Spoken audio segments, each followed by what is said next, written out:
আর না জানি কোন সব গাছের ডাল হাতে হাতে ঘুরছে তোমার দেওয়ানিতে তলোয়ার হবে বলে। সবার সব আশার কাণ্ডারি তুমি কবি, তোমাকে আসতেই হবে যে কবি। কবি তুমি কোথায়? কবি তুমি কোথায়? কবি, কবি তুমি কোথায়? এই তো কবি, এই তো কবি এসে পড়েছেন। শত বছরের শত সংগ্রাম শেষে রবীন্দ্রনাথের মতো দৃপ্ত পায়ে হেঁটে অতঃপর কবি এসে জনতার মঞ্চে দাঁড়ালেন।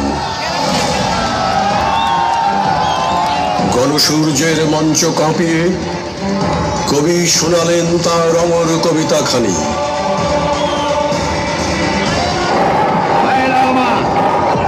বঙ্গবন্ধু, আপনি জানেন আপনার এই ডাকে সব বাঙালির হৃদয়ে কি ঘটে? এই ডাকে তখন পলকে দারুণ ঝলকে তরিতে উঠিল জল, হৃদয়ে লাগিল দোলা, জনসমুদ্রে জাগিল জোয়ার, সকল দুয়ার খোলা। এরপর গর্জে ওঠে কবির বজ্রকণ্ঠ বাণী। আজ বাংলার মানুষ মুক্তি চায়, বাংলার মানুষ বাঁচতে চায়, বাংলার মানুষ তারা আশা অধিকার চায়। আর যদি একটা গুলি চলে, আর যদি আমার লোকের উপর হত্যা করা হয়, তোমাদের কাছে আমার অনুরোধ রইল, প্রত্যেক ঘরে ঘরে দুর্গ গড়ে তোলো, প্রত্যেক ঘরে ঘরে দুর্গ গড়ে তোলো।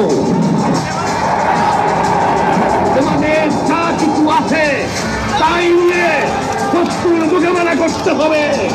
রক্ত যখন দিয়েছি, রক্ত আরো দেবো, এই দেশের মানুষকে মুক্ত করে ছাড়বো ইনশাআল্লাহ। 7 কোটি মানুষকে চাপা রাখতে পারবো না, এই দেশের মানুষকে মুক্ত করে ছাড়বো ইনশাআল্লাহ। এই দেশের মানুষকে মুক্ত করে ছাড়বো ইনশাআল্লাহ। এবারে সংগ্রাম আমাদের মুক্তির সংগ্রাম, এবারে সংগ্রাম স্বাধীনতার সংগ্রাম। জয় বাংলা।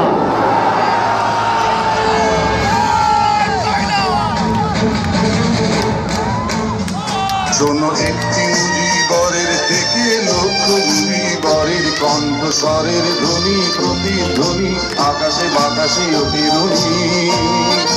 বাংলাদেশ আমার বাংলাদেশ।